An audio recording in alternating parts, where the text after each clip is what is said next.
So தீபாவளிக்கு night start ஆனனால இன்றைக்கி வரைக்குமே ஸ்டாப் ஆகல. ஸோ ரெயின் ரொம்ப அதிகமாகவே இருந்தது. ஆனால் கஸ்டமர்ஸ் நம்மளை தீபாவளிக்கு முன்னாடியே நெயில் எக்ஸ்டென்ஷன் புக் பண்ணியிருந்தாங்க.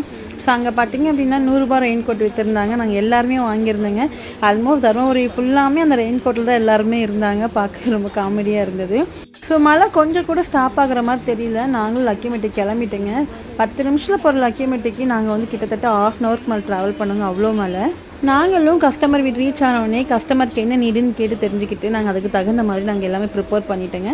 ஸோ கஸ்டமர் என்ன சொன்னாங்க அப்படின்னா, கஸ்டமர் ரொம்ப ஷார்ட்டாக வேணும், அதே மாதிரி ஆல்மண்ட் ஷேப்பில் வேணும், ரொம்ப ஹெவியாகவும் வேணாம், ரொம்ப வந்து டல்லாகவும் வேணாம், நார்மலாக வேணும்னு கேட்டாங்க.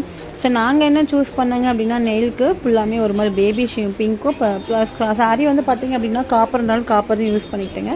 இதை மேட்ச் பண்ணுற மாதிரி நாங்கள் எல்லாமே வந்து நெயில் எக்ஸ்டென்ஷன் பண்ணியாச்சு. ஸோ அவங்க பையன் ஸ்கூல் விட்டு வந்ததுலேருந்து யாரையுமே ஒர்க் பண்ணவே விடல. வாலுனா வாலு, அப்படிப்பட்ட ஒரு வால். அந்த